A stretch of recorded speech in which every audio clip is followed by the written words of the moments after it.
कोकणातला रायगड जिल्हा. गुरुवारी सकाळी रायगडच्या अलिबाग तालुक्यातल्या दिवीवाडे महाजने गावातून एक बातमी आली. बातमी होती एका खुनाची, बॉयफ्रेंडने केलेल्या आपल्याच प्रेयसीच्या हत्येची. आता इतर कोणत्याही हत्येच्या केसप्रमाणे बॉयफ्रेंडने प्रेयसीची हत्या केली आणि आरोपीला पोलिसांनी पकडलं. एवढी साधी सरळ या केसची टाइमलाईन नव्हती. या केसमध्ये आहे एक ट्विस्ट. सध्या प्रेयसी अर्चना नाईकची हत्या केल्यामुळे पुन्हा बातम्यांमध्ये आलेला दत्ताराम पिंगळा मागच्या वर्षी एका खुनाच्याच केसमध्ये जेलमधून बाहेर आला होता. त्यानंतर आता परत त्याला एका खुनाच्याच केसमध्ये पोलिसांनी अटक केली. 2018 मध्ये दत्तारामला त्याची प्रेयसी अर्चना नाईकच्या काकांची हत्या केली म्हणून अटक झाली होती. या हत्येला कारण ठरलं होतं अर्चनाच्या काकाने या दोघांच्या नात्याला केलेला विरोध. पण नात्यात अडथळा ठरतोय म्हणून प्रेयसीच्या काकाला संपवणाऱ्या दत्तारामने जेलमधून बाहेर आल्यावर त्याच प्रेयसीची हत्या का केली? अर्चनाच्या हत्येला कोणती गोष्ट कारणीभूत ठरली? 2018 मध्ये दत्तारामने अर्चनाच्या काकाची हत्या का आणि कशी केली होती? रायगडच्या डबल मर्डरची स्टोरी सांगणारा हा व्हिडिओ. नमस्कार, मी चिन्मय आणि तुम्ही पाहताय बोलबिडू. रायगडच्या अलिबाग तालुक्यातलं गंगेची वाडी हे गाव. याच गावात दत्ताराम नागू पिंगळा राहतो. दत्तारामच्या घरापासून काही अंतरावर महाजने इथं दिवीवाडी ही आदिवासी समाजाची वस्ती आहे. या दिवीवाडीमध्ये अर्चना चंद्रकांत नाईक ही महिला राहायची. दत्ताराम आणि अर्चना या दोघांचे अनेक वर्षांपासून प्रेम संबंध होते. घर जवळ असल्यामुळे दोघं एकमेकांना कायम भेटायचे, त्यांचं बोलणं व्हायचं. दोघांचं एकमेकांवर प्रचंड प्रेम होतं. पण त्यांच्या नात्यात एक अडथळा होता. अडथळा म्हणजे अर्चनाचे काका. अर्चनाचे काका तुकाराम सजन्या नाईक यांना या दोघांचे प्रेमसंबंध मान्य नव्हते. अर्चनाची दत्ताराम सोबत वाढलेली ओळख आणि त्यांचं भेटणं या सगळ्याला तुकाराम यांचा विरोध होता. त्यांनी 2-3 वेळेस दत्तारामला अर्चनासोबत का बोलतो यावरून जाबही विचारला होता.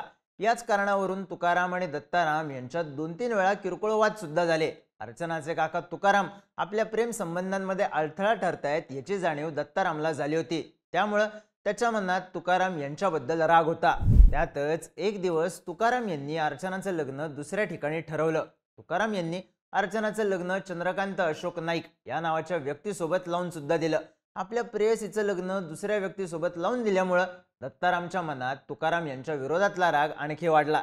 याच रागातून त्यानं ठरवलं तुकाराम यांचा काटा काढायचा. मग आला 28 मार्च 2018चा दिवस. तुकाराम यांचा काटा काढायचा या उद्देशानं दत्तारामनं त्यांच्यावर दगड आणि धारदार हत्यारानं वार करत हल्ला केला. दत्तारामने केलेला हा हल्ला भीषण होता, पण जीव घेणा ठरला नव्हता. या हल्ल्यात तुकाराम गंभीर जखमी झाले.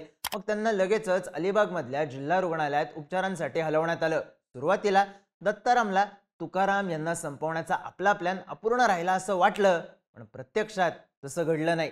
उपचार सुरू असताना 31 मार्च 2018ला तुकाराम यांचा मृत्यू झाला. त्यानंतर या प्रकरणात तुकाराम यांचा मुलगा सागर नाईक याने रेवदंडा पोलीस स्टेशनमध्ये तक्रार दाखल केली. त्यानंतर रेवदंडा पोलीस स्टेशनमध्ये दत्ताराम पिंगळा याच्या विरोधात हत्येचा गुन्हा दाखल करण्यात आला. तेव्हाचे पोलीस निरीक्षक NV बंडगर यांनी तपास करून अलिबागमधल्या सत्र न्यायालयात दत्तारामच्या विरोधात आरोपपत्र दाखल केलं. आरोपपत्र दाखल केल्यावर या हत्या प्रकरणाची सुनावणी प्रमुख जिल्हा व सत्र न्यायाधीश श्रीमती V. इंगळे यांच्या समोर झाली. केसमध्ये सरकारी पक्षातर्फे एकूण 10 साक्षीदार तपासत युक्तिवाद करण्यात आला. सगळे साक्षीदार आणि पुरावे यांच्या आधारे आरोपी दत्ताराम पिंगळा याला दोषी धरून त्याला शिक्षा देण्याबाबत कोर्टात युक्तिवाद करण्यात आला. तेव्हा दत्ताराम पिंगळाच्या वकिलांनी आरोपीला IPCच्या कलम 302 नुसार शिक्षा न देता कलम 304 सदोष मनुष्यवध या कलमाखाली किंवा त्यापेक्षा खालील कलमांमध्ये दोषी धरून त्याने भोगलेल्या कालावधीपुरती शिक्षा द्यावी आणि त्याला सोडण्यात यावं असा युक्तिवाद कोर्टात केला. पण या विरोधात सरकारी वकिलांकडून जोरदार बाजू मांडण्यात आली. आरोपीने केलेला गुन्हा हा कलम 302 प्रमाणे कसा सिद्ध होतो हे न्यायालयात सरकारी वकिलांनी पटवून दिलं. मग शेवटी सुनावणी झाल्यावर अलिबाग सत्र न्यायालयाने सरकारी पक्षाचा युक्तिवाद ग्राह्य धरून 3 डिसेंबर 2020ला आरोपी दत्तारामला हत्येप्रकरणी दोषी ठरवत जन्मठेप आणि 5,000 रुपये दंडाची शिक्षा सुनावली. त्यानंतर दत्तारामची रवानगी जेलमध्ये करण्यात आली. तर दुसऱ्या बाजूला अर्चना तिचा नवरा आणि मुलांना सोडून तिच्या आईसोबत राहायला आली. डिसेंबर 2020 मध्ये दत्तारामला जन्मठेपेची शिक्षा झाली होती. पण त्यानंतर त्यानं त्याच्या जन्मठेपेच्या शिक्षेला हायकोर्टात आव्हान दिलं. मागच्या वर्षी एप्रिल 2024 मध्ये आरोपी दत्ताराम हा जेलमधून जामिनावर बाहेर आला. जेलमधून बाहेर आल्यावर दत्तारामचे अर्चनासोबत प्रेम संबंध पुन्हा सुरू झाले. जेलमधून बाहेर आल्यावर दोघांचं भेटणं आणि बोलणं सुरू झालं होतं. दत्ताराम अर्चनाच्या आईच्या घरी जाऊन तिला भेटायचा. सोमवारी 1 सप्टेंबरलाही अर्चनाची आई घरी नसताना दत्ताराम अर्चनाला भेटण्यासाठी तिच्या आईच्या घरी गेला. मग यानंतर दोघांनी दारू पिली. आनंदात दोघंही एकमेकांसोबत वेळ घालवत होते. काही माध्यमांमधल्या बातम्यांनुसार बोलता बोलता अर्चनाने दारूच्या नशेत दत्तारामच्या आईबाबत आक्षेपार्ह बोलण्यास सुरुवात केली. याचा दत्तारामला राग आला. याच कारणावरून या दोघांमध्ये भांडण झालं.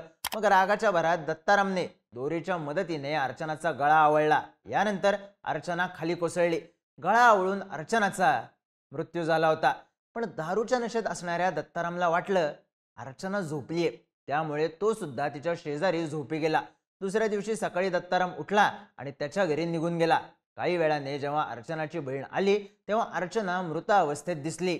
त्यानंतर अर्चनाच्या बहिणीने या घटनेची माहिती रेवदंडा पोलिसांना दिली. पोलिसांचं पथक घटनास्थळी दाखल झालं तेव्हा पोलिसांच्या चौकशीत अर्चनाने सोमवारची रात्र दत्ताराम सोबत घालवली होती हे समोर आलं.